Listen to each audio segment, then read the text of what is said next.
बोले गए थे, माँ बाप ने जो बोले थे, टीचर्स ने जो बोले थे समझाने के लिए, वो सारे के सारे डायलॉग्स फेल हो गए। बच्चे के बिहेवियर में कोई चेंज नहीं है। और फिर ऐसा होता है कि हम अभी पीटीएम आएगी तब बताएंगे तेरी मैडम को, फिर बताते हैं। या फिर मैडम वेट कर रही होती है कि मम्मी पापा आएंगे तब बताते हैं इनको।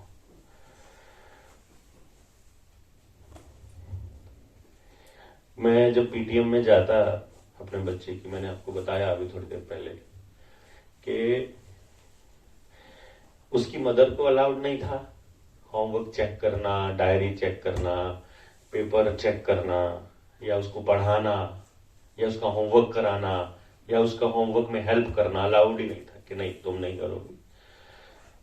जब तक ये नहीं पूछेगा तब तक मैं भी नहीं बताऊंगा। और मैं माहौल इस तरह का क्रिएट कर देता था कि वो खुद ही पूछे। अब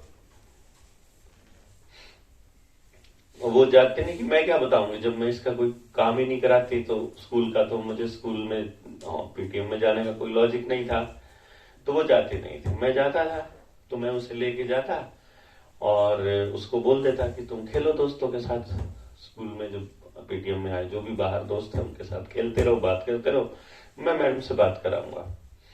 और जहां मैडम बैठी हैं सबके रिपोर्ट कार्ड लेके, रजिस्टर लेके, मैं उसके सामने पेरेंट के लिए जगह होती है तो मैं साइड वाली जगह पे जाके बैठ जाता हर बार, जितनी बार भी गया। और पहले पेरेंट से लेके आखिरी पेरेंट तक मैं बैठा बैठा देखता। अब मैम बोलती सर आप आ जाइए, तो मैं बोलता नहीं अभी यशस्वी बाहर है, वो आ जाएगा तब आ जाऊंगा, मैं उसकी वेट कर। दरअसल मैं उनको देख रहा था कि ये माँ बाप को कितना ज्ञान दे रही हैं और बच्चे के बारे में ये कितना जागरूक हैं, और माँ बाप कितने जागरूक हैं, और माँ बाप किस तरह के सवाल पूछते हैं और टीचर क्या जवाब दे रही है, और टीचर जब कुछ कहती है तो माँ बाप का क्या रिएक्शन है। और आप हैरान होंगे, मेरा बच्चा जब तक स्कूल में जाता रहा, मैं जब तक पीटीएम में जाता रहा, तब तक बिल्कुल यही हुआ। आज भी उसमें इतना रत्ती भर भी फर्क नहीं आया। मतलब हाँ, मोहित, अच्छा मोहित की मम्मा आई है। हाँ मोहित, मोहित बैठे। इतनी शरारतें करता है ना मैम, पूरी क्लास को डिस्टर्ब करके रखता है। कितना ही समझा लो समझता ही नहीं। आप थोड़ा समझाइए इसे घर में, आप इसको इस पे थोड़ा ध्यान दीजिए। दिमाग बहुत तेज है इसमें। He will do better. He can do better. He has potential. बेटा थोड़ा ध्यान दीजिए।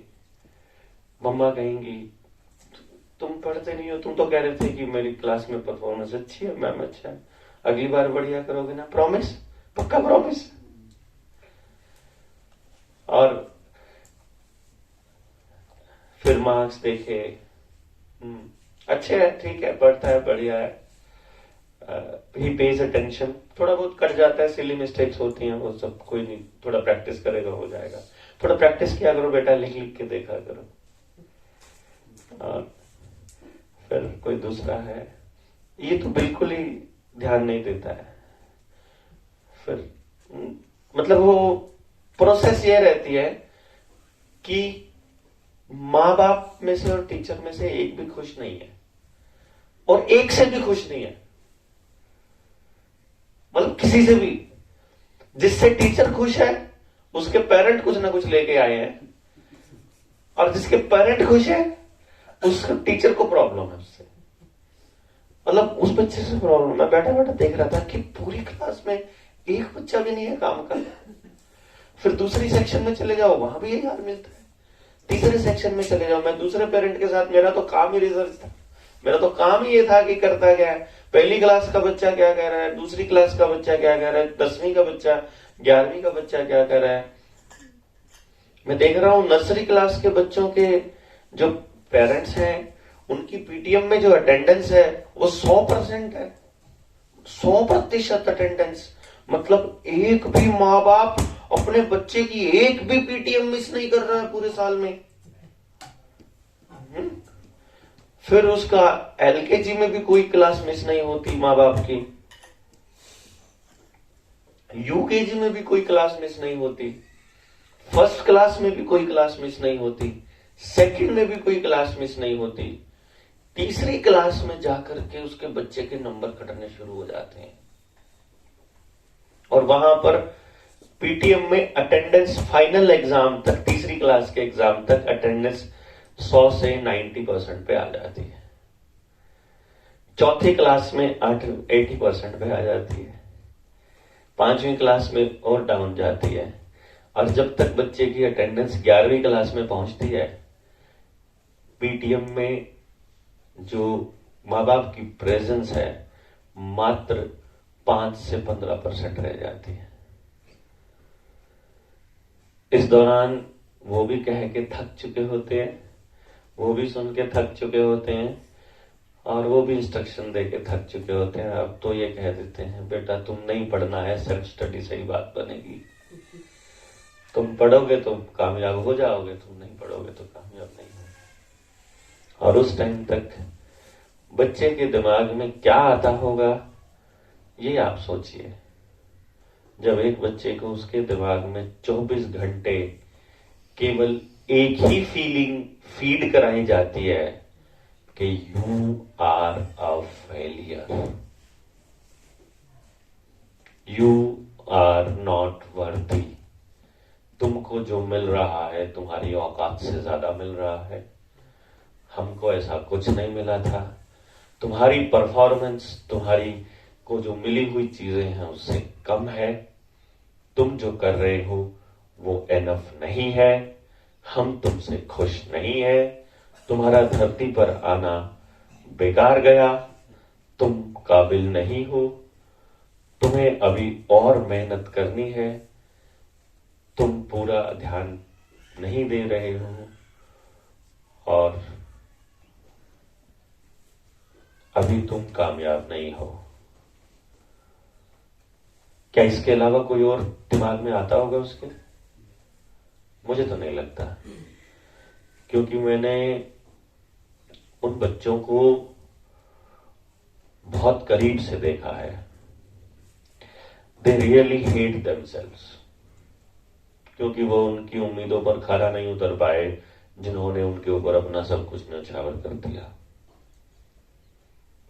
और यकीन मानिए वो करना चाहते थे अपने माँ बाप को खुश,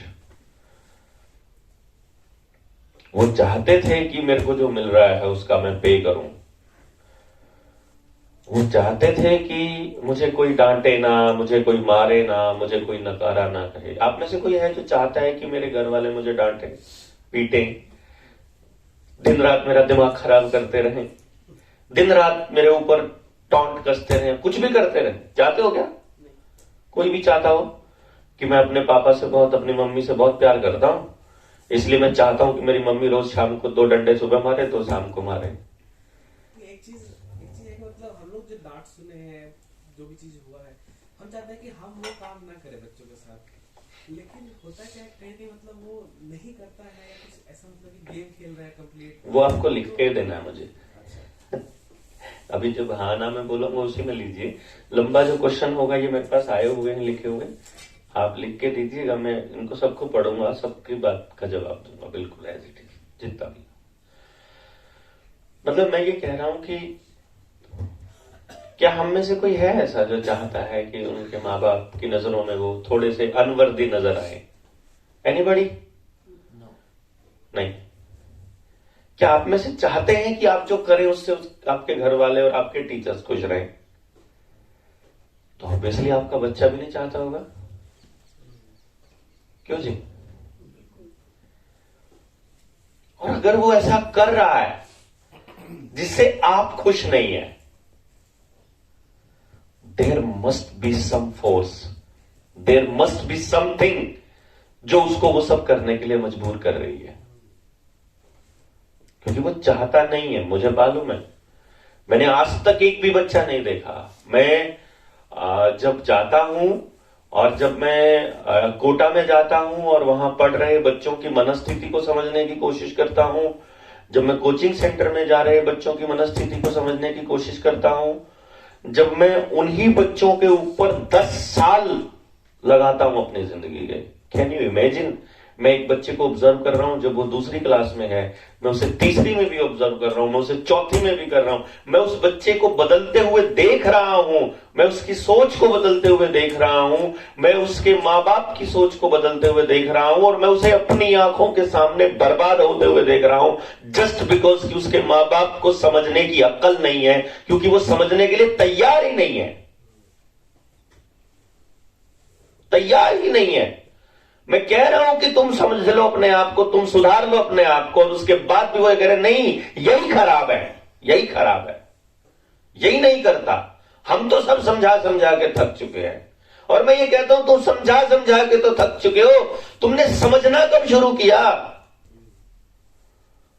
तुमने इसको समझा भी है क्या? तुमने इसको देखा भी है क्या? तुमने ऑब्जर्व भी किया है क्या? तुमने इसको नजर भर के कभी सुबह से लेकर शाम तक इसकी एक्टिविटीज को देख करके उसका नतीजा निकालने की कुछ कोशिश करी है क्या, जहां आपका अपना स्वार्थ इन्वॉल्व ना हो, आपकी अपनी कोई भावना इन्वॉल्व ना हो? एक बच्चे ने गाली दे दी, क्या आपने कभी बिना उसको ये सोचे बिना कि ये अच्छा है कि बुरा है, कभी ऑब्जर्व करने की कोशिश की है कि उसने गाली क्यों दी होगी? सबसे पहले ये आता है गाली क्यों दी, सबसे पहले ये आएगा गाली बुरी चीज है, गंदा बच्चा है, पहले ये आएगा दिमाग में। इसको काट दो पहले, अच्छा है कि बुरा है, पहले वहां पहुंचो कि उसने दी क्यों।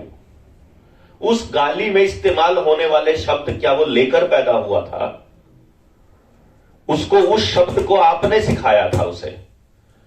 जिस आदमी से पहली बार सुना होगा उसने, वो आदमी उससे पहले एग्जिस्ट करता होगा इस धरती पर, और उसको उससे पहले गाली देनी आई होगी, और आपके पास मौका था उस आदमी को सुधारने का कि आपके बच्चे को उसका एक्सपोजर ना मिले, लेकिन आपने उस पर फोकस तो किया ही नहीं कभी। अगर आप ये कह दो कि मेरे बच्चे को टेलीविजन ने बिगाड़ा है, तो टेलीविजन घर में लाने वाले आप ही हो। आप कहोगे कि पड़ोस ने बिगाड़ा है, तो वो पड़ोस देने वाले आप ही हो। आप कहोगे मोबाइल ने बिगाड़ा, तो मोबाइल देने वाले भी आप ही हो। वो नहीं लेकर आया कुछ भी। और फिर उसके बाद उसके उस बिहेवियर को समझना, उसके ऊपर फिर उस ऑब्जर्वेशन को बिना इमोशनल हुए उस ऑब्जर्व करना, मतलब उसको एनालिसिस करना उस ऑब्जर्वेशन को, और फिर उसके ऊपर अपने आप में सुधार लाने की कोशिश करना। ये आखिरी लाइन पे तो मुझे आज तक कभी किसी पेरेंट में नजर ही नहीं आई, अपने आप में सुधार लाने की। जो मैं आपको बता रहा था कि मैंने कोशिश करी, मैंने एक चीज सोची, हमने प्लान किया, मैं आपको, क्योंकि जो मैं बोलने की कोशिश कर रहा हूं, जो मैं बताने की कोशिश कर रहा हूं, जो मैं ये आपको प्रवचन दे रहा हूं, मतलब इसका ये किताबी नहीं है। मैं आपको बताऊं, कुछ भी किताबी नहीं है इसमें से। कुछ भी ऐसा नहीं है कि मैं सिर्फ सुनाने के लिए या बताने के लिए आपको कह रहा हूं।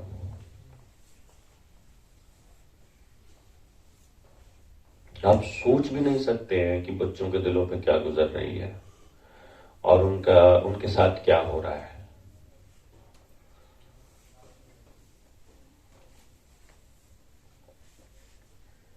अभी तो चलो ये हुआ कि ये बीमारी वाला दौर आया पिछले 2-3 सालों में, तो परमानेंट घर से निकलने का मौका मिल गया कि छोड़ो यार सब कुछ, जब सभी बर्बाद होने वाला है तो क्या करना है फिर इस पैसे का, क्या करना है इस दौलत का, छोड़ दो, कुछ नहीं करना। तो मैं 2016 में सब छोड़कर निकल गया। तो ये तो बीमारी तो अभी आई 3 साल पहले, मैं तो 6-7 साल से मतलब ऐसे ही चल रहा हूं। उससे पहले मैं 10 साल तक केवल बच्चों को ऑब्जर्व करता रहा। हजारों बच्चों से मैं मिला, हजारों से, नोट कि शायद यहां, शायद राजस्थान में ठीक होगा, शायद गुजरात में ठीक होगा, शायद मध्य प्रदेश में ठीक होगा, शायद बैंगलोर में ठीक होगा, शायद यहां माँ बाप अच्छे होंगे, शायद यहां गुरु आदर्श होंगे, क्योंकि हर जगह एक ही डिमांड है, आदर्श विद्यार्थी होना चाहिए, आदर्श पुत्र होना चाहिए, अच्छे बच्चे होने चाहिए, आदर्श बाप होना चाहिए, आदर्श माँ होनी चाहिए, आदर्श गुरु होना चाहिए, आदर्श स्कूल होना चाहिए, आदर्श समाज होना चाहिए। इस पे कोई बात ही नहीं कर रहा,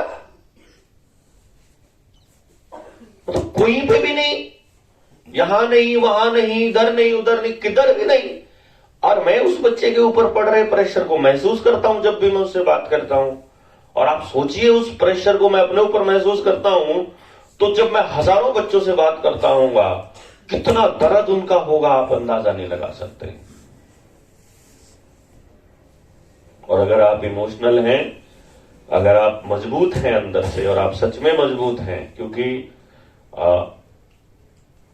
आप संवेदनहीन होना मजबूत होना नहीं है।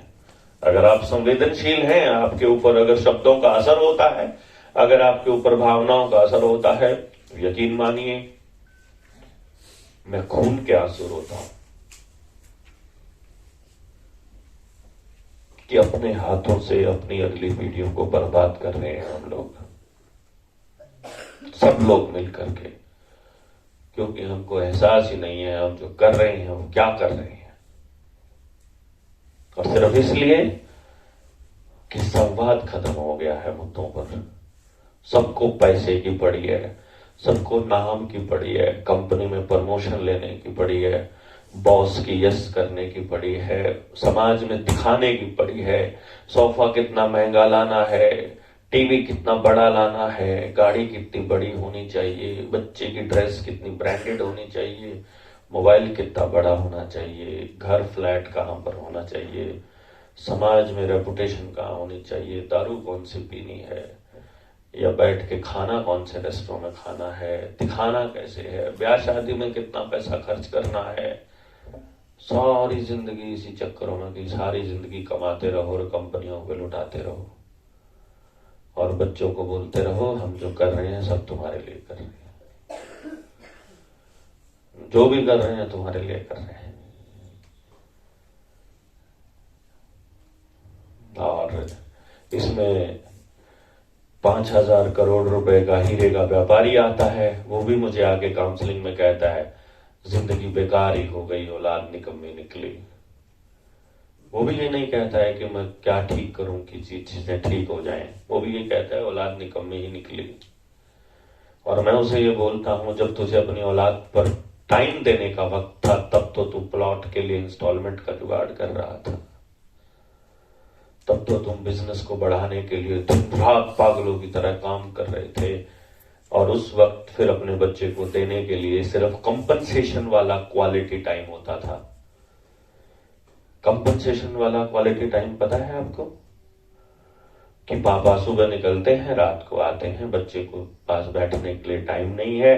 जब पापा घर में आते हैं उस वक्त बच्चा पढ़ रहा होता है, तो बच्चे को क्यों डिस्टर्ब करें, इसलिए अपना मोबाइल लेकर अपने कमरे में बैठ जाते हैं।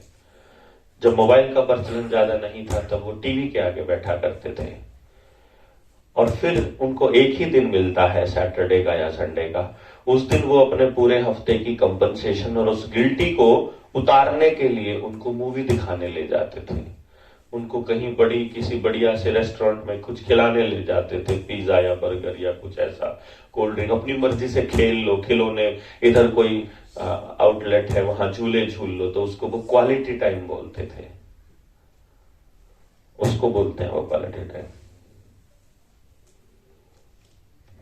और बच्चे के पास एक्सप्रेस करने के लिए कुछ भी नहीं है कि वो बता सके कि मेरे लिए क्वालिटी टाइम क्या है, क्योंकि उसके पास शब्दों की कमी है।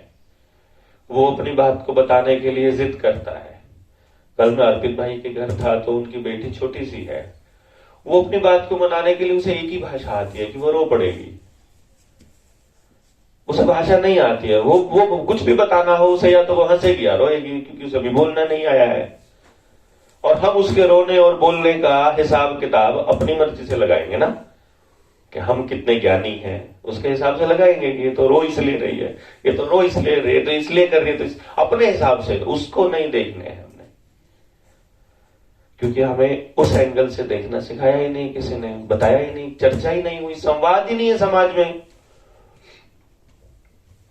पहले होता था, पहले बहुत गजब संवाद होता था, ज्वाइंट फैमिलीज होती थी, ज्वाइंट फैमिलीज के बड़े भी बैठ के ज्वाइंटली बैठते थे, मतलब पूरा का पूरा मोहल्ला एक ज्वाइंट होता था, उसमें हर किसी की गलत बात को क्रिटिसाइज किया जाता था, हर सही बात को अप्रिशिएट किया जाता था। एक थप्पड़ मार देता था, दूसरा गले लगा लेता था। एक खाने को देते टाइम उसमें अपने बच्चे को ज्यादा दे रहा है, दूसरे को कम दे रहा है, उसको गुस्सा आता था तो दूसरी चाची पकड़ा के और ज्यादा खिला देती थी।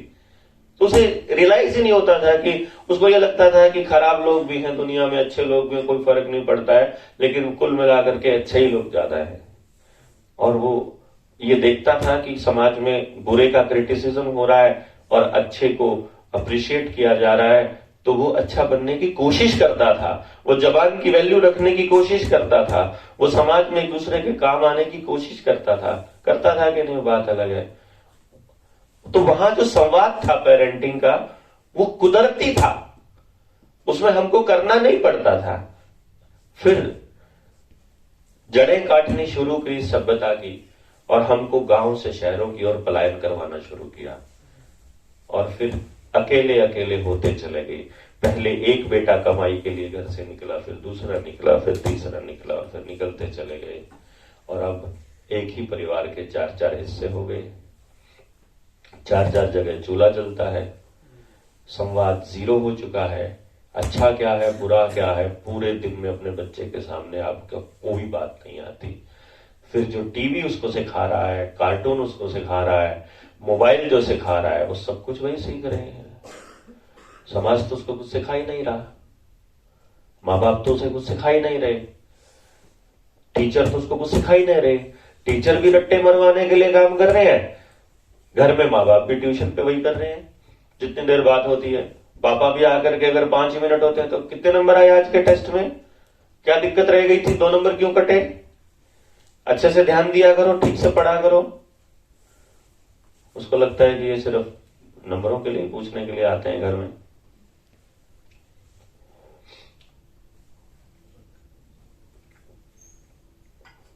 तो वो जो संवाद है, उसके टूटने से बातचीत टूटी, और बातचीत टूटने से हमारे बच्चे टूटना शुरू हुए, और अब ऐसे हो गए हैं, ना वो माँ बाप से बात करना चाहते हैं, ना उनके लिए माँ बाप की वैल्यू है, माँ बाप को समझ नहीं आ रहा क्या करें।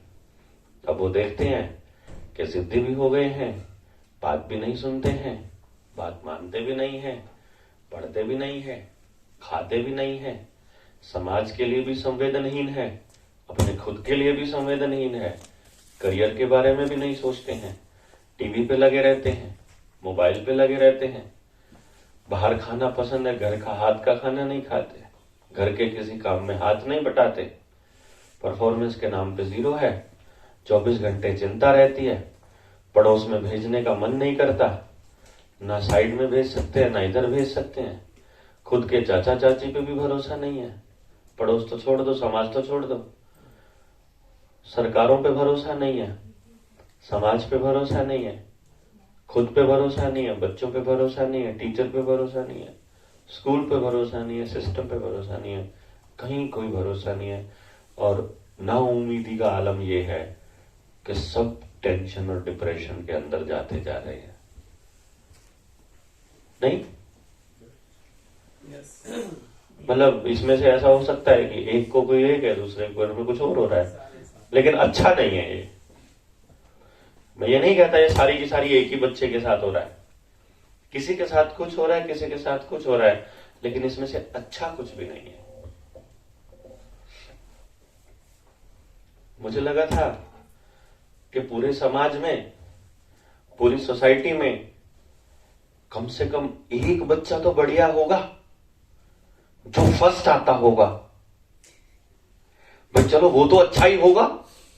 उसके घर में जाके देखता हूं, उसकी मम्मी को 24 घंटे टेंशन रहती है कि अगर इसकी एक क्लास मिस हो गई, एक दिन भी नहीं पढ़ा, एक दिन कहीं चला गया, कहीं बीमार हो गया, तो सेकंड आ जाएगा अगले टेस्ट में। उसको इसकी टेंशन है कि सेकंड नहीं आने देना। और वो फर्स्ट वाला वो इस प्रेशर में है कि ये फर्स्ट से नीचे चला गया तो वैल्यू 0 हो जाएगी, और बाकी सारे उनकी वैल्यू पहले ही 0 है क्योंकि वो फर्स्ट नहीं है। क्योंकि पूरी क्लास में से एक ही आएगा फर्स्ट। तो 99.99% को तो एक ही चिंता खाई जा रही है कि मैं फर्स्ट नहीं हूं, और मैं वर्दी नहीं हूं, और मैं काबिल नहीं हूं। क्योंकि हर कोई उसे यही कह रहा है, तेरे में दिमाग तो है, बस तू टाइम पे लगाता नहीं, सही जगह नहीं लगाता, दिमाग तो बहुत है इसमें।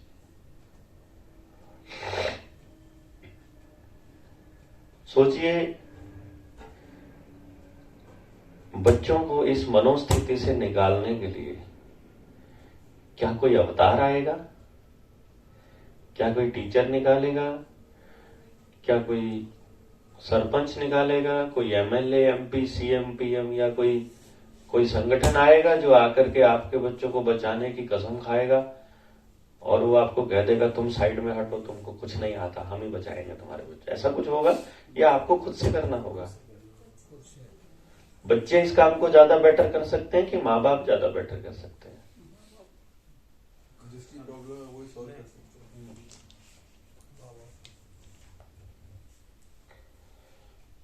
ये तो मैंने एक स्थिति का एक पहलू आपको बताया है।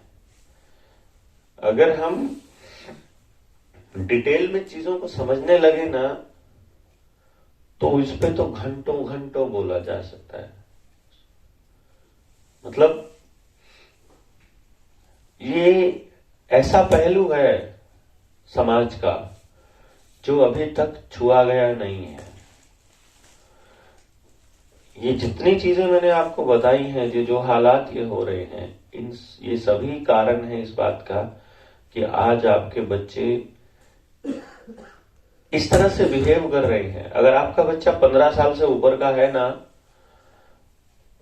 तो मैक्सिमम पेरेंट्स के साथ ऐसा महसूस हो रहा है जैसे हमारा बच्चा एडिक्टेड है किसी चीज का। वो कुछ भी हो सकता है, वो गेम हो सकते हैं, वो मोबाइल हो सकता है, वो नशा, कुछ बीड़ी भी हो सकती है, वो बियर हो सकता है, वो मतलब अपने दोस्त हो सकते हैं, कुछ भी हो सकता है। एडिक्टेड की तरह बिहेव करता है वो। है? हाँ, क्वेश्चन में। हाँ, तो नशा मुक्ति केंद्र में भेजकर पीछा छुड़ाया जा सकता है क्या उनका? नहीं हो सकता। मतलब असलियत में स्थिति जितनी मैं बता रहा हूं उससे कहीं भयानक है। जितना मैं एक्सप्लेन कर पा रहा हूं, कई बार किसी स्थिति को बताने के लिए मेरे पास सार्वजनिक रूप से बोलने का कोई शब्द नहीं अवेलेबल होता कि मैं इस जीवन में उस शब्द का इस्तेमाल कर सकूं जो है जिस तरह की सिचुएशन है।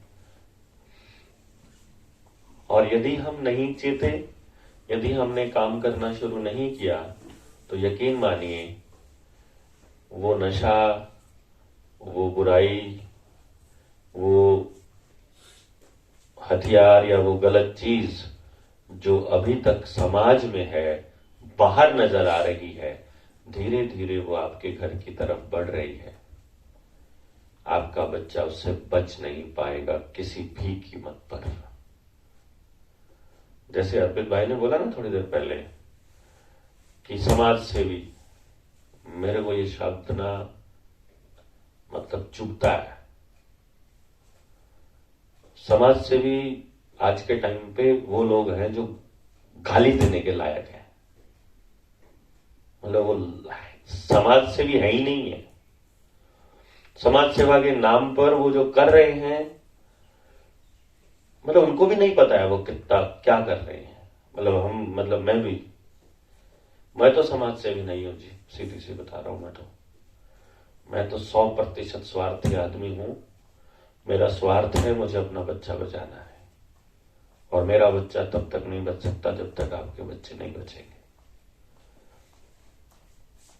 जब तक मेरा समाज नहीं बचेगा। क्योंकि मुझे ये मेरे बच्चे नहीं बताया, मुझे ये किसी और ने नहीं बताया, मुझे मेरे बच्चे नहीं लेसन दिया। मुझे, मैं जितनी भी बातें आपको कहने की कोशिश कर पा रहा हूं, इसका एक ही कारण है, और वो मेरी औलाद। मुझे जो कुछ भी सीखने को मिला, मुझे उसी ने सिखाया। जब मैं आपको ये बात मैं शुरू में कह रहा था, क्या हमने अपने बच्चों को पैदा करने से पहले कोई प्लानिंग करी, तो मैं देखता हूं मैक्सिमम टाइम ऐसा हुआ कि बिना प्लानिंग के ही बच्चे पैदा हुए। जो सोचा नहीं था वैसा ही हुआ, या जो सोचा था वैसा हुआ नहीं। हमने तो प्लान किया था, शादी से पहले 1-2 बार बात होती थी, जब भी जितनी होती थी, तो हम ये कहते थे कि हम बच्चे पैदा नहीं करेंगे, हम कहीं से गोद लेंगे, कोई गरीब बच्चा होगा जिसके माँ बाप नहीं होंगे, अनाथ आश्रम से कोई ले आएंगे, और हम उसको परवरिश देंगे जितनी बेस्ट हो पाएगी। हम तो ऐसा सोचा करते थे, पर वो समझ इतनी नहीं थी, तो वो पैदा हो गया।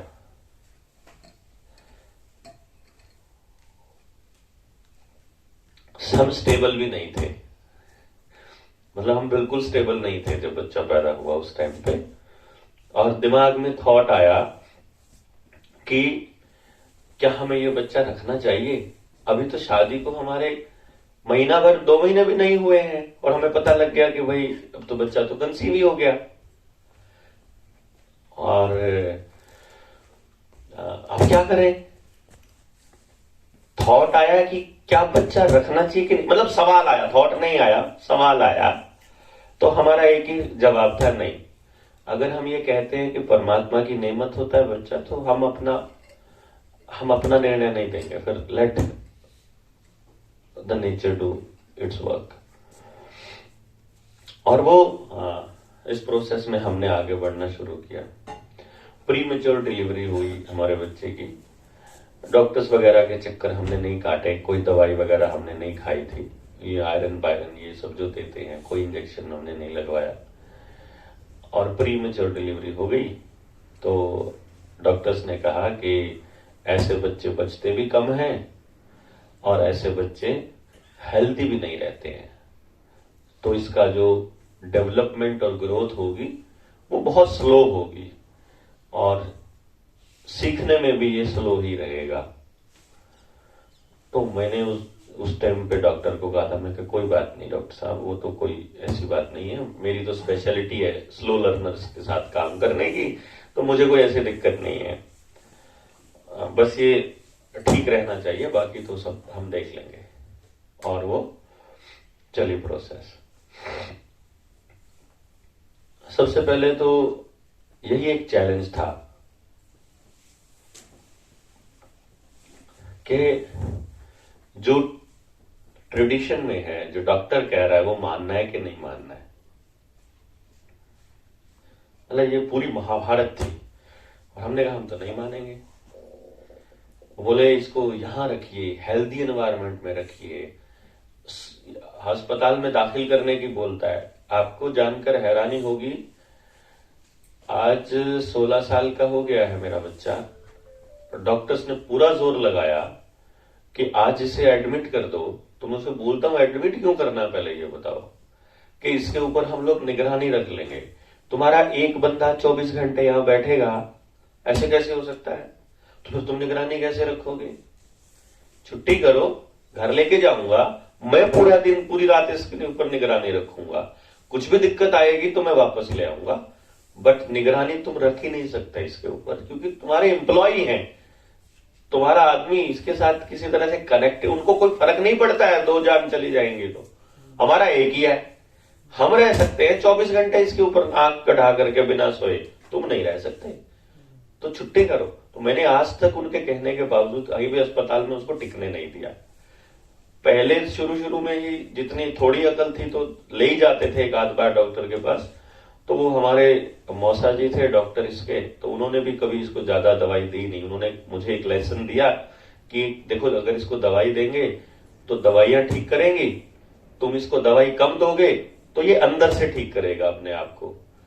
तो फिर जितना डोज देता था डॉक्टर, हम उसका 1/3 1/4 उसको डोज देते थे। वो बीमार जो नॉर्मली बच्चा 3 दिन में ठीक होता है, ये 7 दिन में ठीक होता था, 8 दिन में। तो हम वेट करते थे कि हो जाने तो कोई बात नहीं। और उसका ये फायदा हुआ कि अब उसे 10 साल हो गया, उसने कोई भी एलोपैथी की कोई ड्रग ली हो, कोई दवाई ली, कोई बीमार हो गया। और मेरे से 2 इंच लंबा है, 6 फुट 2 इंच का, और नेशनल चैंपियन है लॉन टेनिस का, अभी इंटरनेशनल प्लेयर बन गया। तो मुझे हो गए 26 साल हो गए, मैंने कोई एलोपैथी की दवाई नहीं ली है। मुझे नहीं याद है कि मैं कभी बीमार पड़ा और मैंने दवाई ली हो। पड़ा रहता हूं, बोलते रहते हैं घर वाले, कराता रहेगा पर दवाई नहीं लेगा। भाई मुझे अपने आप को, अब ये मैं ये सिर्फ इसलिए बता रहा हूं कि वो जो ट्रेंड सेट है उनको तोड़ना इट्स अ बिग चैलेंज। आपको सब पागल कहते हैं और आपको खुद पे भरोसा नहीं है, इसीलिए आप उनकी बात में उस फ्लो में बहना पड़ता है आपको। जिस बच्चे को ये कहा था कि ये लर्निंग में स्लो रहेगा, जिस बच्चे को ये बोला था कि ये लर्निंग नहीं कर पाएगा, उसने पहला नेशनल रिकॉर्ड बनाया 2011 में at the age of 5 year, और इंडिया का यंगेस्ट गोल्ड मेडलिस्ट बना मैथमेटिकल कैलकुलेशंस में, 5000 बच्चों को हराकर पूरे इंडिया से। जिस टाइम पर उसकी क्लास के बच्चों को, मतलब नर्सरी की बात बता रहा हूं मैं, उसकी क्लास के बच्चों को जब 30 तक की काउंटिंग सिखाई गई थी, तब उसे नील पदम शंख तक की काउंटिंग आती थी। अब ये क्वेश्चन था कि क्या ये मैंने सिखाई थी उसे? मैंने कभी नहीं सिखाई। मैं आपको फिर से वही बात कहूंगा, मैंने उसे कभी नहीं पढ़ाया जब तक उसने मुझे नहीं कहा। जब तक वो मुझे बोलता रहा मैं तब तक पढ़ाता रहा, लेकिन मुझे पता था इसको पढ़ाने के लिए कि मुझे करना क्या है। मतलब मैंने अपने बच्चे को ये सिखाना है ना, कोई शब्द सिखाना है, तो मैं उस टाइम तक इंतजार करता था जब तक वो उस शब्द के आसपास का कोई शब्द खुद ना बोले। मतलब मुझे पता है कि मैंने इस बच्चे को ये सिखाना है, लेकिन मैं शुरुआत नहीं करूंगा उस सिखाने की जब तक वो उसके आसपास ना पहुंच जाए। और वो आसपास लाने के लिए फिर उसके आसपास दूसरा शब्द, उसके आसपास तीसरा शब्द, तो वो जहां खड़ा है वहां से मैं उसके नजदीक के किसी शब्द के पास उसको लेकर आऊं, फिर उस शब्द से किसी और शब्द के पास लेकर आऊं, फिर उससे किसी और शब्द के पास लेकर आऊं, और फिर वो खुद ही आए, मतलब, और फिर उस शब्द तक आए। अब जैसे वो मुझे बोलता है कि पापा 5 साल की उम्र में, 6 साल की उम्र में, कि पापा बारिश कैसे होती है? उसने एक सवाल पूछा। तो मेरे को काफी सारी चीजें मैं पहले बता चुका था। मैंने उसे बोला कि एक्चुअली ना पानी से भाप बनती है पहले। अब मैंने ये वर्ड जानबूझकर बोलता हूं, मैं हमेशा, मैं कोई भी शब्द इसलिए नहीं बोलता है मेरे मुंह से निकल गया। पानी से भाप भाप कैसे बनती है? भाप बनने के 2 तरीके होते हैं। एक थोड़ा फास्ट होता है जब हमें गर्म करना पड़ता है, और एक स्लो होता है जब अपने आप होता है। जब हम गर्म करते हैं तो उसको बॉइलिंग बोलते हैं, और जब हम गर्म नहीं करते हैं, जब अपने आप पानी उड़ता है, उसको इवेपोरेशन बोलते हैं। बॉइलिंग कैसे होती है मैं पहले तेरे को बॉइलिंग ही सिखाऊंगा। तो मैं उसको पतीले में पानी लेके आधा गिलास और गर्म करना सिखा रहा हूं, और गर्म करके मैं उसे उड़ा के दिखा रहा हूं कि ये उड़ गया। कहां गया बता? ये बॉइलिंग से इवेपोरेट हो गया। अब ये कहां है? तो हवा में दिखाई नहीं दे रहा है। तो जब वो हवा में दिखाई नहीं दे रहा है तो मैं फिर स्टेट्स ऑफ मैटर पे भी आ जाता हूं, जो 8वीं 9वीं क्लास का चैप्टर है कि लिक्विड, सॉलिड और गैस का क्या रोल है। मॉलिक्यूल्स पे पहुंच जाता हूं। फिर मॉलिक्यूल से मैं एलिमेंट पे पहुंच जाता हूं, एटम पे पहुंच जाता हूं, फिर मैं पीरियोडिक टेबल पे पहुंच जाता हूं, और 5 साल की उम्र में पूरी पीरियोडिक टेबल बंदे ने लर्न कर दी। देखा, ये समझने के लिए, तुझे ये सब कुछ समझने के लिए पहले पीरियोडिक टेबल समझ में आनी चाहिए, और इसके एलिमेंट्स की क्वालिटी पता होनी चाहिए, कैरेक्टरिस्टिक्स पता होनी चाहिए। वो बताऊंगा तो फिर तुझे ये समझ में आएगा। वो कैसे बताऊंगा? वो ऐसे, पहले ये स्टेप करना पड़ता है, उसके लिए फिर ये स्टेप करना पड़ता है। तो मैं पीरियोडिक टेबल करता हूं, मैं क्या करते हैं, चलो करते हैं, इकट्ठे मिलकर करते हैं, और फिर हम चार्ट बनाना शुरू करते हैं पीरियोडिक टेबल का। फिर उसे वो पीरियोडिक टेबल की जो चीजें हैं वो सब समझ में आ जाती हैं, एटॉमिक नंबर से लेकर उसकी वैलेंसी से लेकर के और उसके इलेक्ट्रॉनिक डिस्ट्रीब्यूशन से लेकर सब समझ में आ जाता है। उधर से मैं उसे वो सिखा रहा हूँ, कंडेंसेशन क्या होता है, इवेपोरेशन क्या होता है, और फिर बादल कैसे बरसते हैं, और वो समझ आ जाता है। अब जब वो किताब पढ़ेगा अपने आप आ जाएगा उसे, क्योंकि उसे लॉजिक पता है, सारा कुछ सब पता है उसे। तो उस तक पहुंचने के लिए हमको उसका इंतजार करना पड़ता है कि वो कोई शब्द ऐसा कहे। और जो बात मैं आपको कह रहा था कि उसने नेशनल रिकॉर्ड बनाया, तो अखबारों में वो आने लगा। पहली क्लास का बच्चा 100 तक के पहाड़े आते हों, जब उसे पूरी पीरियोडिक टेबल आती हो, ह्यूमन एनाटॉमी आती हो, जब कोई आता है अखबार वाला घर पे, टीवी चैनल वाला, और उसकी जब अचीवमेंट्स देखता है, उसका जब काम देखता है, उसने कितनी सारी किताबें, कई 100 किताबें पढ़ चुका है वो उस टाइम तक, पहली क्लास में। मतलब उसने नहीं, उसको पढ़ना नहीं आता था, मैं पढ़ता था उसके लिए जिसको क्वालिटी टाइम मैं बोलता था कि वो पूछना चाह रहा है मैं बताता जा रहा हूं, मैं पूछना चाह रहा है मैं बताता जा रहा हूं। वो आप सोच नहीं सकते हैं उसके पूछने की कितनी लगन होती है छोटे बच्चे में। वो आपसे हर छोटी बात जानना चाहता है, वो आपसे हर बात करना चाहता है, वो आपसे बातें ही करते रहना चाहता है। आप ही हो जो कहते हैं दिमाग मत खा। आप ही को ये हो जाता है सारा दिन इसके साथ मगजमारी कैसे करूं। आप ही थक जाओगे, वो नहीं थकेगा आपके पीछे पीछे भागने से, वो आपसे बात करने से कभी नहीं थकेगा।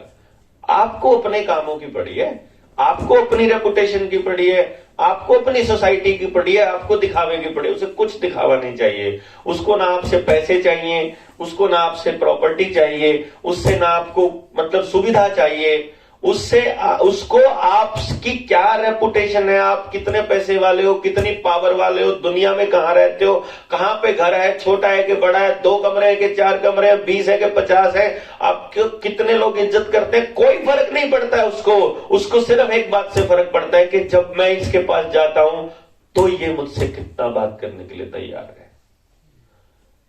क्या इसके पास मेरे लिए वक्त है? क्या इसके पास इतनी समझ है कि मुझे समझ सके? क्या इसके पास मुझे बताने के लिए कुछ है? क्या इसके पास हंसने के लिए कुछ पेशेंस है? वो सिर्फ इतना देखता, कुछ नहीं देखता वो। अदरवाइज तो फिर गरीब लोगों को तो बच्चे कभी प्यार ही नहीं करेंगे। अदरवाइज तो सिर्फ प्यार का हक अमीरों को, और जितना बड़ा घर होगा उतना ज्यादा प्यार होगा फिर तो, अगर इन चीजों से प्यार होता तो। इसकी तो कोई पैमाना ही नहीं है, प्यार का कोई पैमाना, प्यार का तो एक ही पैमाना है। अब वो कोई आ जाता है मेरे पास, अमीर की बेटी किसी गरीब के बच्चे के साथ भागने के लिए तैयार है, वो कह रही है ब्याह करूंगी तो इसके साथ ही करूंगी। और जब मैं उसकी जड़ों में जाता हूं तो एक ही चीज मिलती है बस, कि उस अमीर वाली जो बेटी है ना, उसके माँ बाप, उसके भाई बहन, उसके दोस्त, उसके पड़ोस, उसके रिश्तेदार, किसी के पास उसकी बात सुनने के लिए वक्त ही नहीं है। और गरीब वाला खाली बैठा है, सारा दिन उसकी सुनता ही रहता है। वो केवल इसलिए उससे प्यार करती है कि वो मेरे को सुनता है बस। मतलब मैं उसकी एक केस की आपको केस स्टडी बता रहा हूं। It's not for everyone. तो वो जो हालात है, जिससे मैं आपको इसके ऊपर मैं आपको एक छोटी सी इंसिडेंट बताऊंगा।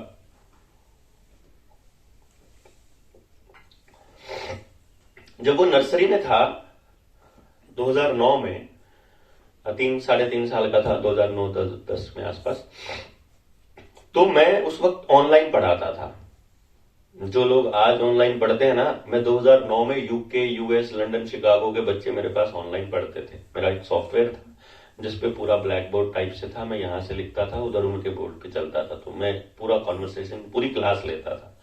एंड मैं 6 साल तक प्रायोरिटी 1 ट्यूटर रहा पूरे मतलब यूरोप के अंदर, जहां मतलब बच्चे सबसे प्रेफर यही करते थे कि हमें देव सर से ही पढ़ना है। मेरा उस टाइम वहां पे जो नाम था वो डॉक्टर देव के नाम से चलता था। तो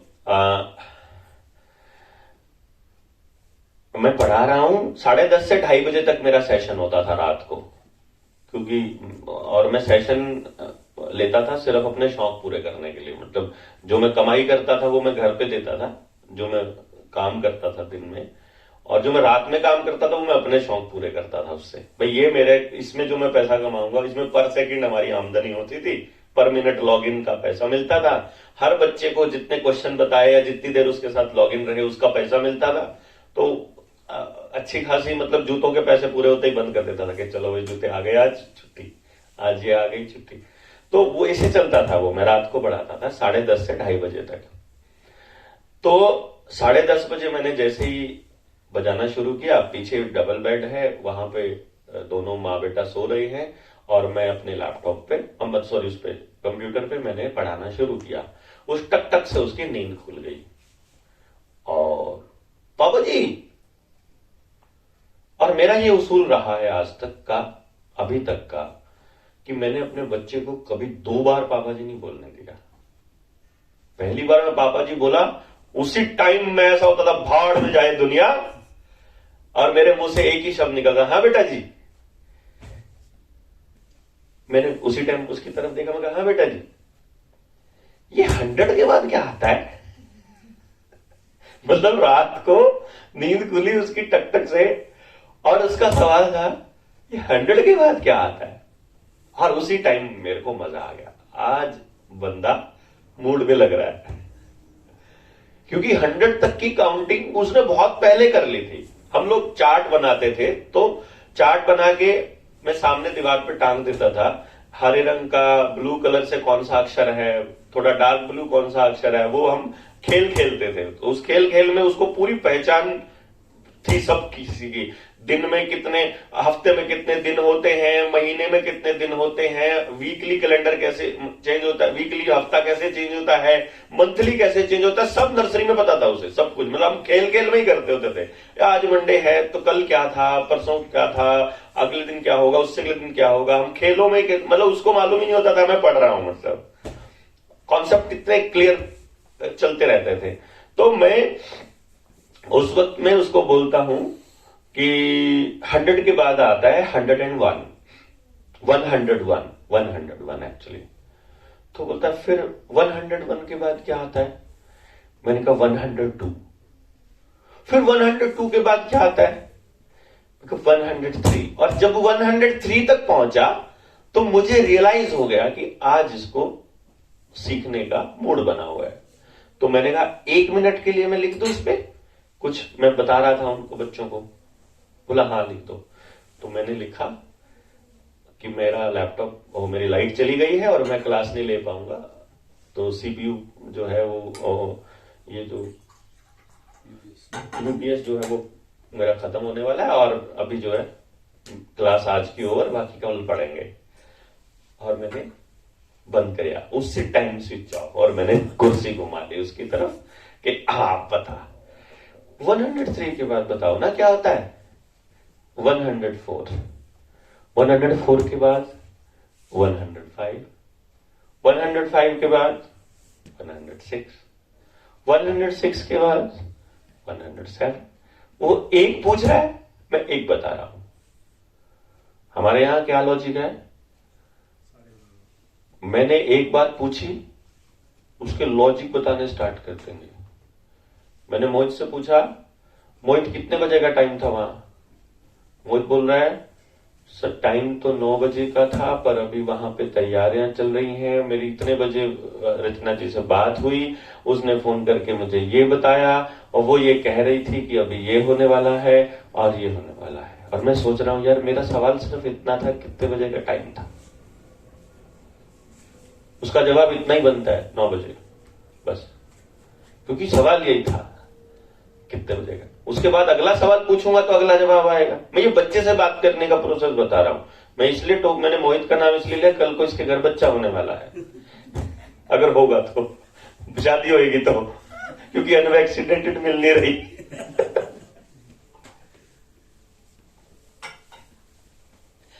तो वो बोलता है 107 के बाद 108, एक एक करके पूछ रहा है, मैं उसे एक एक करके ही बता रहा हूं। उसने मुझसे पूछा 119 के, पहले 9 से 10 तक आए, फिर 19 से 20 तक आए, तो मुझे बोलता है फिर 120 के बाद 121 आ जाएगा। मतलब उसे 20 तक पहुंचने में, पैटर्न बनाने में टाइम लगा। और मैंने वेट किया कि ये एक बार अपने आप से जवाब दे दे तो मुझे पता चल जाएगा कि इसको अब क्लियर हो गया। जब तक ये अपने आप से जवाब नहीं देगा, मैं ये वो बताता जाऊंगा जब तक ये पूछता जाएगा। 121 के बाद क्या आता है? मैंने पूछा उससे, मैं कहा 121 के बाद, बोला 122, 122 के बाद 123, 123 के बाद 124, और ऐसे करके जब उसने मुझे सही सही बताना शुरू किया तो मुझे लगा रट्टा इसका बढ़िया हो गया है। इसको रट्टा बोलेंगे फिलहाल तक, क्योंकि उसे पता लग गया और मुझे भी पता है उसे क्या पता लगा।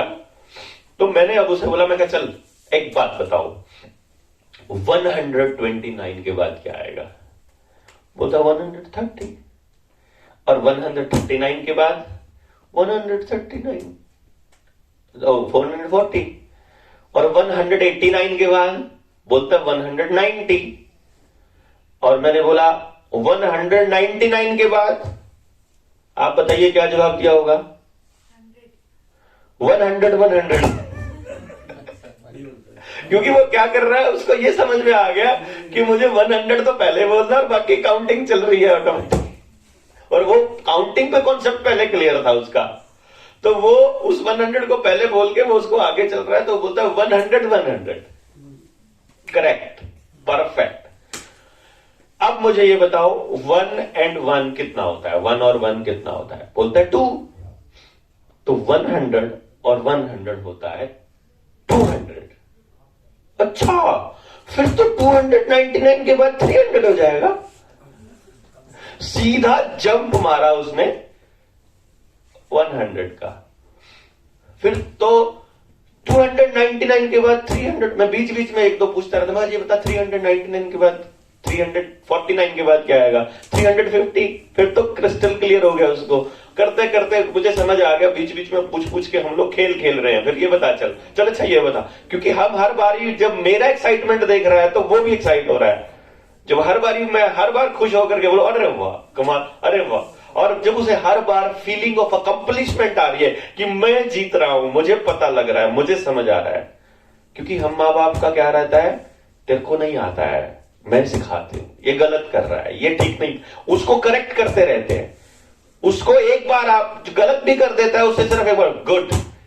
लेकिन इसको ऐसे भी बता सकते हैं, ऐसे भी बोल सकते हैं, हम घुमा के भी ला सकते हैं बात को, बट नहीं।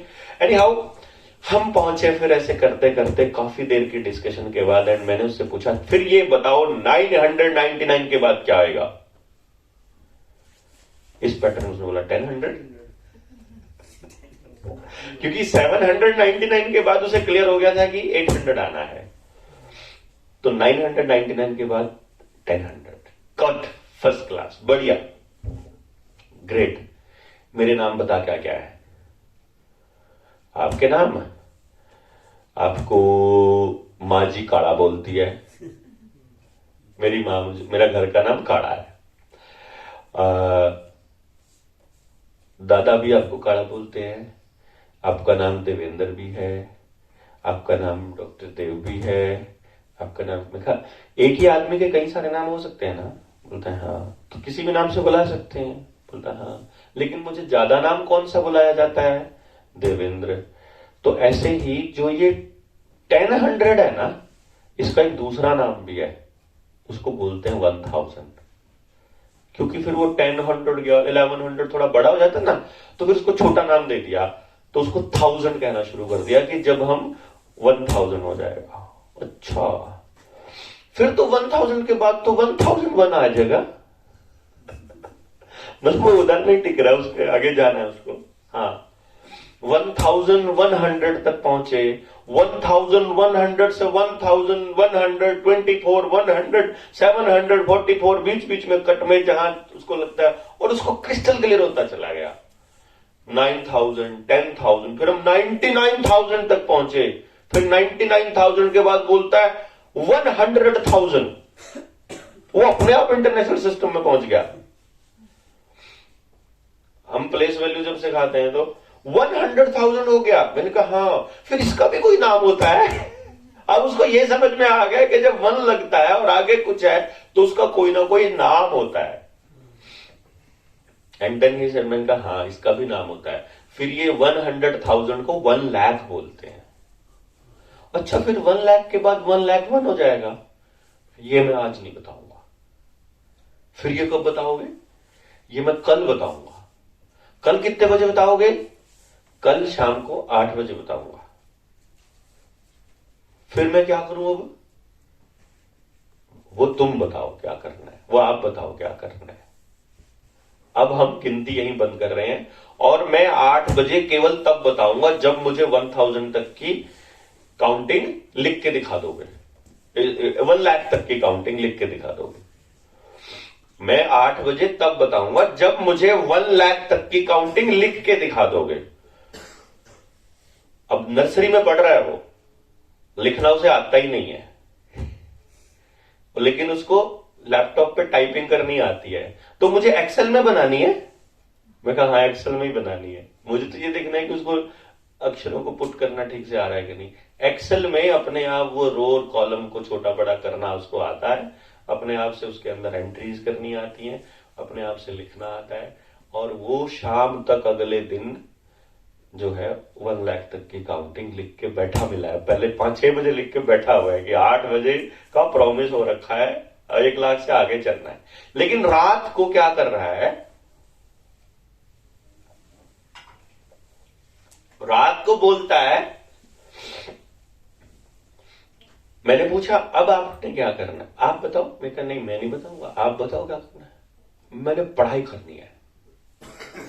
मैंने कहा क्या पढ़ाई करनी है? मेरे को बुक्स पढ़नी है। मेरे को कौन सी पढ़नी है? जितनी बुक्स है ना सारी पढ़नी है। अपनी अपनी पढ़नी है कि मेरी भी पढ़नी है? नहीं, मेरी पढ़नी है। उस वक्त उसके पास लगभग 100-150 किताबें रही होंगी नर्सरी में। 100-150 कैसे होती थी? मैं उसे जो अल्फाबेट सिखानी होती थी तो मैं 10 कायदे लेके आता था। माँ बाप 10 किताबें नहीं लाते A फॉर एप्पल सिखाने के लिए। मैं A फॉर एप्पल सिखाने के लिए 10 किताबें लेकर आता। जितनी मार्केट में अवेलेबल किताबें थी वो सारी ले आता। उनमें से मैं उसको जो सबसे सुंदर होती वो सबसे पहले, या सबसे खराब सबसे सुंदर होती सबसे आखिर में, वो पैटर्न में देखता उसके मूड के हिसाब से। कि एक किताब लाया और रात शाम को आया, अरे विनी आज एक नई बुक लेकर के आए हैं। अच्छा, क्या ऐसी है? इसमें बहुत सारी पिक्चर्स हैं और अल्फाबेट भी है। अल्फाबेट क्या होते हैं वो सब शुरू हुई वाली बात में हो गया। A फॉर एप्पल है। किसी दूसरी कायदे में A फॉर आंट है, किसी तीसरी में A फॉर एरोप्लेन है। तो वो देख रहा है, और जब वो उनको क्योंकि मुझे ये मालूम था कि मेरा बच्चा किस कैटेगरी में आता है और उसको चीजें कैसे समझ में आएंगी, तो मुझे ये मालूम था कि ये एक किताब के ऊपर ज्यादा से ज्यादा 2 या 3 बार ही पढ़ पाएगा, उसके बाद इसका इंटरेस्ट नहीं होगा। तो वो जैसे ही एक बार पढ़ रहा है, दूसरी बार इंटरेस्ट से पढ़ रहा है, तीसरी बार जैसे ही इंटरेस्ट लूज होता है, मैं उसको उठा के डेट लिख के रख देता था कि अब इसका कोई काम नहीं है, ये अब वेस्टेज हो चुकी है, क्योंकि इससे इंटरेस्ट हल्का सा कम हो गया, अब ये नहीं चाहिए। अब दूसरी किताब लाऊंगा नई। अब मैं खुश हो रहा हूं तो वो भी खुश हो रहा है, वो भी खुश खुश पढ़ रहा है। वो देख रहा है उसमें तो A फॉर एप्पल था, तो मैं कहा A फॉर आंट भी होता है। फिर A फॉर क्या क्या होता है? मैं कहा आप बताओ अब A फॉर क्या क्या होता है। A फॉर आनंद होता है, A फॉर अमरूद होता है, A फॉर आ से जितनी आवाज है सारी निकाल के ले आता है वो अपने वोकैबुलरी में से। A फॉर ये होता है। B फॉर, फिर B फॉर भी हमारी कहानी चलती है। B फॉर में भी हम लोग पूरी दुनिया घुमाते हैं। फिर C फॉर में भी पूरी दुनिया घुमाते हैं। फिर D4 में भी पूरी दुनिया घूम के आते हैं। हमको काय को किताब में पढ़े रहना है। और इस तरह से मेरे पास A फॉर एप्पल सिखाने के लिए 10 कह दे, गिनती सिखाने के लिए अब एक में 1 टॉफी है, दूसरे में 1 एरोप्लेन है, तीसरे में 1 हाथी है, चौथे में 1 बैट है, 2 पे वो छपते होते थे। तो वैसे करके मेरे पास गिनती सिखाने के लिए भी इतने, मेरे पास हिंदी के भी इतने, तो इतने सारी किताबें ढेर लगा। बोला सारी पढ़नी है तो चल फिर आ, सारी लाता हूं। मैं ले आया, उनमें से देख के कहता है वो टीवी ट्रॉली वाली तो रह गई। टीवी ट्रॉली में भी किताबें थी हमारे पास, टीवी तो गांव में बेच दिया था उसके पैदा होते ही। तो टीवी ट्रॉली में से भी लेके आए और बैठ गया, पढ़ाओ। उसको पढ़ना नहीं आता, मैं ही पढ़ रहा हूं। अब वो जब तक वो कहते चलते हैं, जो उसको आता है वो पढ़ रहा है, जो उसे नहीं आता फिर मैं पढ़ रहा हूं। और फिर मैंने कहानी पढ़नी शुरू करी। फिर वो बोलता ये सारी पढ़नी है। वो 365 डेज वाली किताब थी, रोज एक किताब पढ़ने वाली। बोलता सारी पढ़नी, नहीं सारी नहीं, इसमें से एक ही पढ़नी है, ये रोज की है एक। अच्छा चलो फिर ठीक है। फिर ऐसे करके सुबह के 5 बज गए, पढ़ रहे हैं और वो उसकी लगन कम। पापा जी ठीक से पढ़ो, मेरे को नींद आ रही है। मैं बीच बीच में स्किप करके, अरे ऊपर लाइन तो छोड़ दिया आपने, ये यहां से पढ़ो, ऊपर चलो, फिर ऊपर पढ़ रहा हूं। समझ उसको भी नहीं आ रहा, समझ मुझे भी नहीं आ रहा। लेकिन उसको असल में मैं अब जब बड़ा होता है वो तब देखता हूं, उसको मेरे से बात करने से मतलब होता था, क्योंकि मुझसे बात करने में उसे मजा आता था। मैं उसे हर मोमेंट ये एहसास कराता था कि तू बेस्ट है, तू टॉप है और मैं तेरे से कितना प्यार करता हूं। उसको ये फीलिंग चाहिए होती थी असल में। उस चक्कर में वो मेरे साथ ही रहना चाह रहा है, क्योंकि मैं उसे वो फीलिंग दे रहा हूं। और उस चक्कर में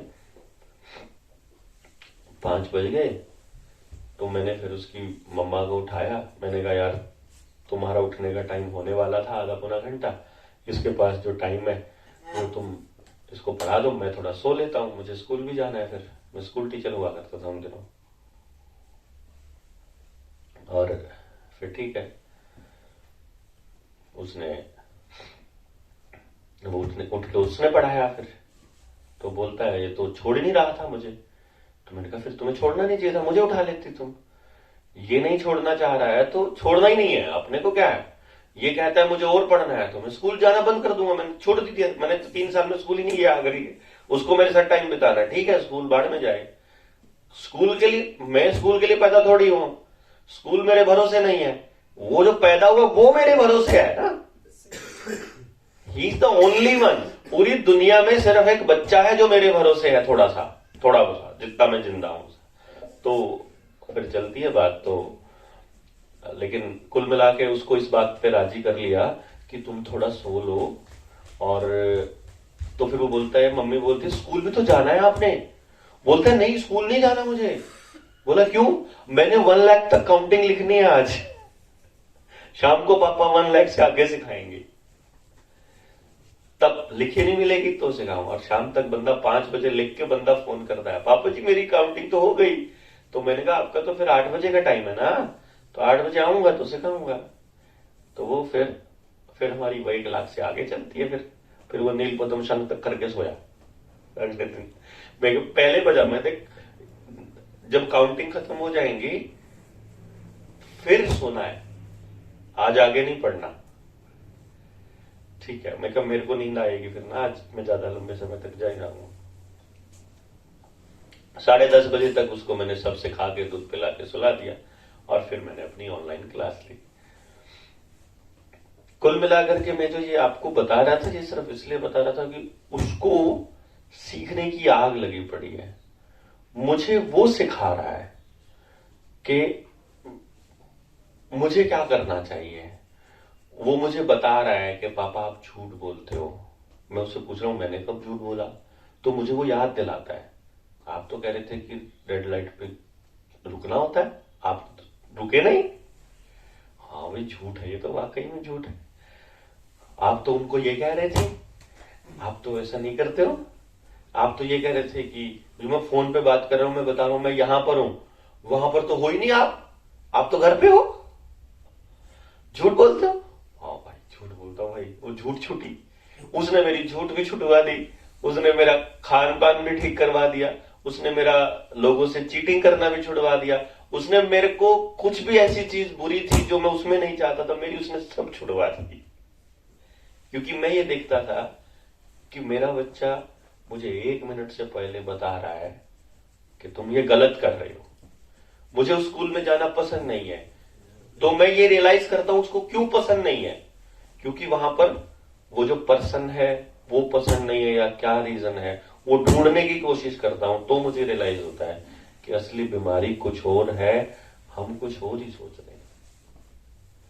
और मुझे फिर उसने रियलाइज कराया, उसने मुझे बताया कि मैं जो आज से पहले पेरेंटिंग के बारे में, माँ बाप बनने के बारे में सोचता था, वो तो कंप्लीटली डिफरेंट ही था यार। हम बच्चे पालने को ऐसा सोचते थे, बच्चा तो इस एंगल से सोचता है, फिर मेरा ही बच्चा सोचता है कि दूसरों के बच्चे भी सोचते हैं, और फिर दूसरों के बच्चे सोचते हैं तो फिर सबके ऐसे सोचते हैं क्या। और मुझे जो चीज बता रहा था, जब मेरा बच्चा, जिसकी मैं बात कर रहा था, जिसकी वजह से पढ़ना शुरू किया, ये तो मैंने आपको वो कहानी बताई। इससे अगली कहानी ये है कि जब वो टीवी में आने लगा, जहां से मैंने बात बीच में छोड़ी थी, अखबारों में आने लगा, और लोग उसके साथ सेल्फी खिंचाने के लिए घरों में चक्कर, घर के बाहर आने लगे, मेरा उससे बातचीत ऐसे होने लगा, तब मुझे लगा कि थोड़ा सा इरिटेट ज्यादा होने लगा ये। और अचानक से एक दिन स्कूल से आके मुझे बोलता है, बाबा जी मैं स्कूल नहीं जाऊंगा कल से। क्यों भाई? मेरे को सब बच्चे मारते हैं। मारते?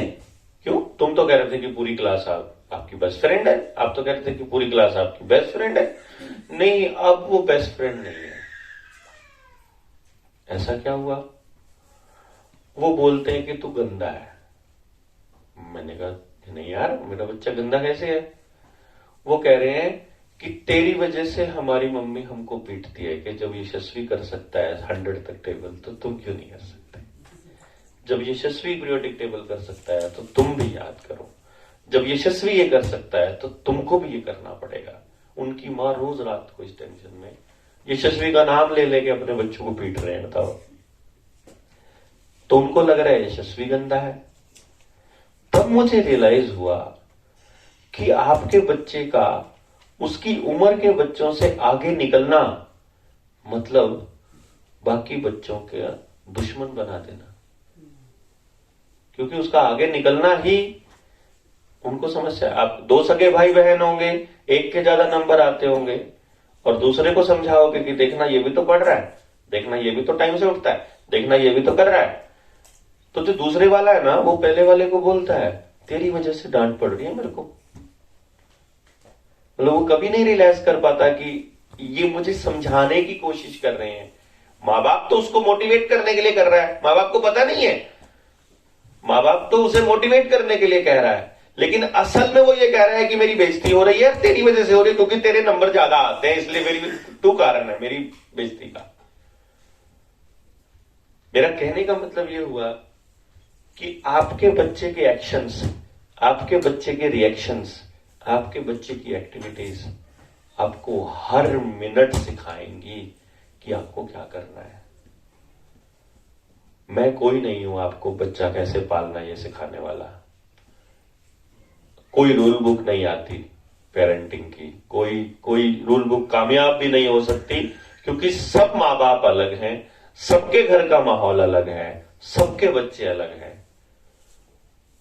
लेकिन सिर्फ इतना समझना होता है कि बच्चे के सोचने का नजरिया और बड़े के सोचने के नजरिए में बहुत अंतर होता है। बच्चे को मोहब्बत से ज्यादा कुछ नहीं चाहिए, पीस, खुशी, हैप्पीनेस से ज्यादा कुछ नहीं चाहिए। माँ बाप को चाहिए जो चाहिए, बाकी चीजें तो। और वो अगर आपके बच्चे को आपसे बात करने की आदत है, अगर आपका बच्चा आपके साथ खेल रहा है, अगर आपका बच्चा आपके साथ खुश है, यकीन मानिए मोबाइल को हाथ भी नहीं लगाएगा, वो टीवी की तरफ मुंह भी नहीं करेगा। मेरे घर में है ही नहीं टीवी। आज 11वीं में मेरा बच्चा पढ़ता है, उसके पास कीपैड वाला फोन है, टच फोन है ही नहीं है उसके पास। होमवर्क दे दे के छक लिए स्कूल वाले, तो मैं उसको ये बोलता हूं मुझे बच्चे तेरे से नंबर चाहिए ही नहीं, तुमने नंबरों के लिए पढ़ना ही नहीं, तुमने कंपटीशन के लिए जीना ही नहीं, तुमको मैंने रैट रेस के लिए थोड़ी ना पैदा किया है, मैंने तुमको किसी से आगे भागने के लिए थोड़ी पैदा किया है, तुमको खुश रहना है, एकमात्र तुम्हारा काम है। तो तुमको एक ही काम करना है कि अगर स्कूल वाले होमवर्क भेज रहे हैं ना, तो अपना जो व्हाट्सएप टाइप है वो अपने उस पर कंप्यूटर पे चालू करो, उसको खोलो, खोलते ही प्रिंट आउट निकालो और अपने पेपर से पढ़ो जो तुमको पढ़ना है। वहां स्क्रीन के ऊपर देखना ही नहीं है 10 सेकंड 20 सेकंड से फालतू। हो रहा है, चल गया उसका काम। और यहां तक भी उसको परमिशन दिया कि चाहे तुम्हारा होमवर्क ना हो कोई फर्क नहीं पड़ता, चाहे कोई मतलब तुम्हारे नंबर 0 आए मुझे कोई फर्क नहीं पड़ता, आई डोंट केयर कि तुम्हारे मार्क्स कितने आ रहे हैं।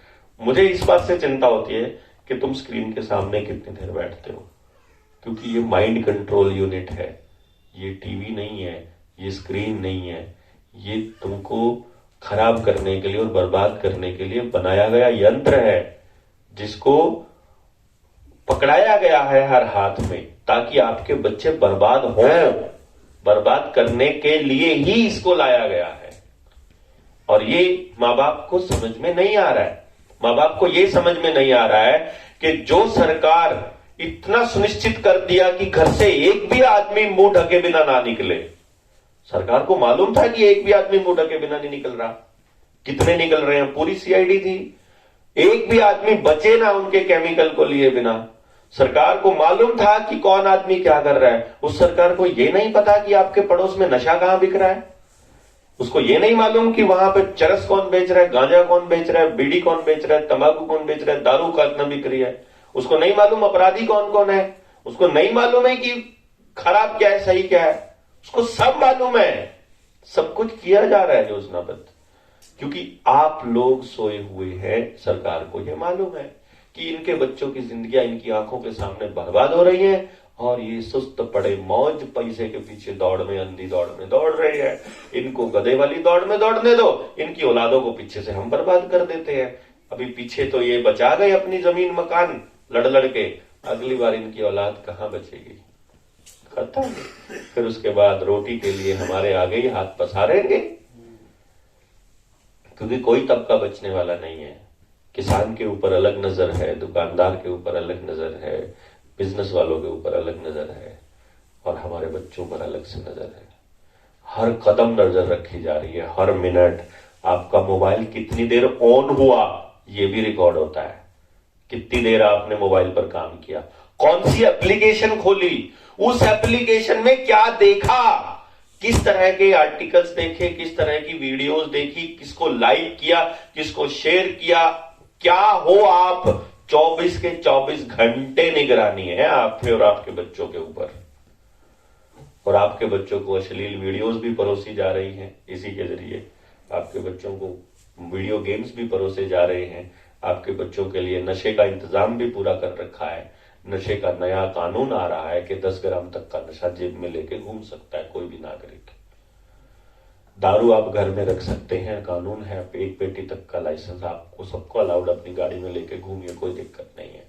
वो चाहते हैं कि आप लें ये चीजें, वो चाहते हैं, क्योंकि अगर आपको ये समझ में आ गया कि अपने बच्चे को बचाने के लिए आपको अपने पड़ोसी के बच्चे पे भी काम करना पड़ेगा, तो असली मुद्दों पे आ जाओगे आप। असली मुद्दों पे आ गए तो सियासत नहीं चलेगी किसी भी पॉलिटिकल पार्टी की, उनको तो सियासत चलानी है। इसलिए कसूर सबसे सॉफ्ट टारगेट का होगा। अपराध हो रहा है तो अपराधी की जात ढूंढी जाएगी, अपराधी का धर्म ढूंढा जाएगा। अपराध को कम करने के लिए अपराधी को सजा नहीं दी जाएगी,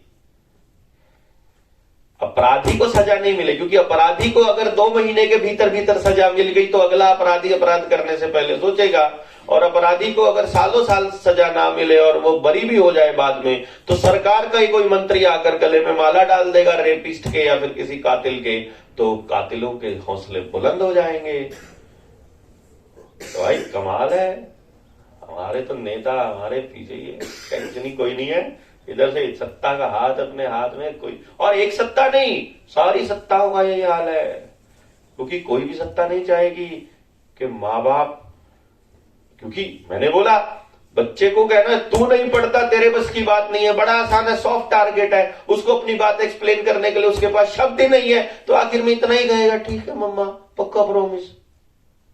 क्योंकि उससे आगे बेचारे को नहीं आता, उसको नहीं कहना आता कि तुम झूठे हो, तुम जलील हो, तुम कमीने हो, तुम पैसे के पीछे भाग रहे हो, तुम्हारे पास टाइम ही नहीं है हमारे लिए कुछ भी करने का, ना मेरा पड़ोस सुधार रहे हो, ना मेरी लोग सुधार रहे हो, ना टेलीविजन पे क्या कंटेंट आता है ये सुधार रहे हो, ना मीडिया के ऊपर तुम्हारा कंट्रोल है, ना सरकारें क्या पॉलिसी बना रही है कुछ कंट्रोल है। हमको पैदा कर दिया, हमारे लिए जगह बनाई है नहीं तुमने, पूछ नहीं सकते बेचारे, कुछ नहीं कह सकते, इसलिए ठीक है पक्का प्रॉमिस। सरकारों को अगर आपने सवाल पूछा तो सरकारों के पैरों के नीचे की जमीन निकल जाएगी। इसलिए कहा जाता है कि टैक्स चोर भी जनता है, देश को बर्बाद भी जनता कर रही है। सरकार तो ईमानदार है, नेता तो ईमानदार है, जनता चोर है। यहां पर भी यही हो रहा है, मां बाप तो ठीक है, टीचर्स तो ठीक है, बच्चा चोर है, वो काम चोर है। क्योंकि सॉफ्ट टारगेट है, आसान टारगेट है, बढ़िया। जनता बेचारी कौन है पता ही नहीं है, एक जना पकड़ा जाए उसी को जनता बोल देते हैं, जबकि ये नहीं पता कि 85% 90% लोग ईमानदारी से जीना चाह रहे हैं, किसी की ठगी नहीं करना चाह रहे हैं, शांति से चाहते हैं, उनके घर में प्रेम हो, वो सिर्फ इतना ही चाहते हैं। इसी चक्कर में बेचारे गलत का विरोध भी नहीं करते कि यार कैसे बोले, क्योंकि वो इतने साफ दिल के और शुद्ध आदमी है, वो बेचारे विरोध करना ही नहीं आता उनको। ठीक है वो अपने लिए कर रहा है, वो भुगतेगा, ऐसा कह के अपनी शांति का परिचय देने की कोशिश करते हैं। लेकिन वो चोर जनता को ही साबित करेंगे।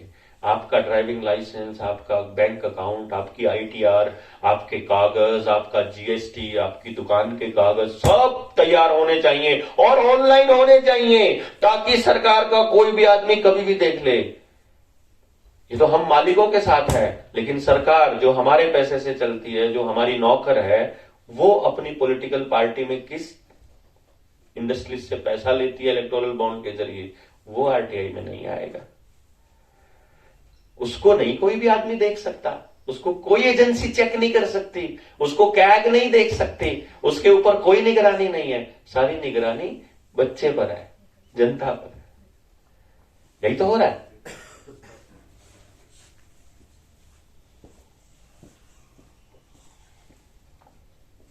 मुद्दा इतना बड़ा है कि 1 घंटे में 2 घंटे में समेटा नहीं जा सकता, 4-5 घंटे में भी समेटा नहीं जा सकता। ये इतना बड़ा मुद्दा है, इसके ऊपर हर रोज चर्चा होनी चाहिए, हर जगह बैठे वहां चर्चा होनी चाहिए, हर हाल में इसी पर चर्चा होनी चाहिए। सिर्फ ये होना चाहिए कि बच्चे को छोड़ के और क्या गलत है वो ढूंढो पहले। बच्चा तो सुधरने के लिए तैयार बैठा है, बच्चा तो कोई नहीं चाहता उसके मां बाप की नजरों में गिरना। बच्चे को तो कोई टेंशन ही नहीं है, बच्चे की टेंशन सबसे आखिर में आएगी कि बच्चा प्रॉब्लम है। बच्चे के अलावा क्या क्या प्रॉब्लम्स हैं पहले उन पे चर्चा करके काम करना शुरू करना पड़ेगा। अगर वो नहीं कर सकते तो सारे प्रयास व्यर्थ हैं, फिर अपने बच्चों की गुलामी के लिए तैयार रहना पड़ेगा। तैयार रहिए, ठीक है, हो गए तो हो गए, हम तो तैयार हैं। हम तो सीधा बोलते हैं बेटा पढ़ लिख के भी कुछ नहीं करना है तुमने, क्योंकि पढ़ लिख करके तुमको एक चीज मिलेगी, वो है कागज, और कागज का केवल एक इस्तेमाल है, गुलामी। नौकरी के अलावा उस डिग्री का काम बता दो क्या है। नौकरी के अलावा कोई काम नहीं है उसका। और मैंने तुझे नौकर बनने के लिए पैदा नहीं किया भाई, ये तो सीधी सी बात है। काम करने के लिए वो काम सबको करना पड़ता है, पर नौकर बनकर नहीं करना। हाँ, तुझे खुशी है वो काम करने में, तो उस काम को करने के लिए काम बेशक करना, लेकिन इसलिए मत करना कि तुमको पैसे कमाने हैं, इसलिए मत करना कि तुमको नौकरी करनी है, इसलिए मत करना कि तुमको घर चलाना है, क्योंकि तुम्हारे पास 2 हाथ हैं और 1 मुंह है। इन दोनों हाथों से इतना काम किया जा सकता है कि इस 1 मुंह को खाना दे सकता है, कोई टेंशन नहीं। इसलिए घबराना नहीं है, भूखा नहीं मर सकता। अगर तू सिर्फ और सिर्फ अपनी जिंदगी में ईमानदारी अगर तूने जान रख ली तो तेरे को कोई भूखा नहीं मरने देगा। एक्चुअली पंगा बेईमान के साथ है, क्योंकि उसके पास उसको जगह नहीं है। और ईमानदारी में कंपटीशन नहीं है, मैं आपको बताऊं, कोई है ही नहीं आसपास, मिलता ही नहीं। ईमानदारी में कोई कंपटीशन नहीं मिलता हमको, सब जगह कंपटीशन है तो सिर्फ बेईमानी का है। तो इसलिए मैंने कहा तुझे एक ही चीज रखनी है, नेक नियति और ईमानदारी, इंसानियत सबसे पहले। अगर इतना रख लिया तू भूखा मर ही नहीं सकता, गारंटी है। और नहीं तो जो हमने कर लिया उसी से तेरी लाइफ चल जाएगी, टेंशन नहीं लेने का। कहीं जाएगा, तुझे कोई बताएगा कि मैं देवेंद्र का बेटा हूं, तो भूखा तेरे को वैसे ही नहीं मरने देगा, क्योंकि हमने ईमानदारी से अपना काम किया है। हमने अगर बेईमानी से किया होता, अपने घरों में डूब के पड़े होते, तो हमको भी कोई समझता नहीं, ना कोई हमको ये बात कहता। तो मैं इस आह्वान के साथ आज के सत्र को समापन की ओर लेकर के जाऊंगा। इन सवालों को लूंगा अभी मैं, कि ये पहला सत्र हमने रखा है, और मेरा मानना यह है कि ये सत्र कॉन्टिन्यूसली होने चाहिए, और ये प्रोएक्टिव होकर के करने पड़ेंगे। प्रोएक्टिव होकर के मतलब इसके लिए प्रयास दूसरी चीजों से छोड़ करके करने पड़ेंगे। हो सकता है आपके बच्चे बड़े हो गए हों, कि अब लगता हो कि अब तो हमारे बच्चे तो विदेश चले गए, खूब पैसा कमाते हैं, लेकिन यहां पर ये याद रखना पड़ेगा कि उनके पोता पोती आने वाले हैं, उनके बच्चे आने वाले हैं। यहां पर ये याद रखना पड़ेगा कि बेशक विदेश चले गए हों, जड़ें यही हैं अभी भी उनकी, इनको पोषण यही जड़ें दे पाएंगी। ये भी बताना है कि अच्छा माहौल जहां भी होगा, अगर आपके बच्चे घूमने आएंगे तो अच्छा माहौल होगा भारत में, तो आपके पोता पोती भी सुरक्षित रहेंगे। अपने बच्चों के लिए हम किस तरह के माहौल बनाए, इस पे प्रयास कॉन्टिन्यूसली चलता रहे। हम लोगों ने, जो जनता सरकार मोर्चा के जो साथी हैं, उन लोगों ने यही प्रयास किया है कि अपने ये प्रयास कॉन्टिन्यूसली जारी रखें हम, और इस तरह का आयोजन करें। सारे लोग, जितने आप लोग मिले आए हैं, ये लोग बैठ के चर्चा करें कि भाई क्यों 4 लोग ही जोर लगा रहे हैं भाई इस काम के लिए। मान लो सारी सिरदर्दी 2 ही लोग ले रहे हैं, उनके तो, अगर मान लो मैं रचना जी का जिक्र करूं, उनके तो बच्चे बड़े हो गए हैं, उनको तो जरूरत ही नहीं है। लेकिन उनको ये बात समझ में आ गई कि बड़े हो गए तो क्या हुआ, पीछा तो नहीं छुड़ा सकते, यहीं रहना है समाज में, तो जितना हो सके बढ़िया हो। तो क्यों ना ऐसा हो कि हम एक सेमिनार रखें, और मुझे लगता है ये जगह बड़ी बढ़िया है इस काम के लिए, बड़ी अच्छी वाइब्रेशंस है यहाँ, ऐसे किसी काम पे बड़ी अच्छी चर्चा हो सकती है और खूबसूरत माहौल बनेगा। तो कल को आप बहुत बड़े लेवल पे अगर यहाँ लोग इकट्ठे होते हैं, मेरे ख्याल से इससे बड़ा हॉल भी होगा, यहाँ पे बाहर कर लेंगे, जहां भी मतलब हो जाएगा। अभी तो सर्दियां हैं, आराम से कर सकते हैं अपन लोग। अगर आप लोग ऐसा कर सके कि मिलकर एक, जैसे आज के जितने साथी हैं, अपने एक ग्रुप में आ जाएं और अपने साथियों से, अपने पड़ोस से बात करें। एक आदमी 20-20 30 लोगों से बात करें, क्योंकि इसमें एक आदमी के साथ एक आदमी तो फ्री है,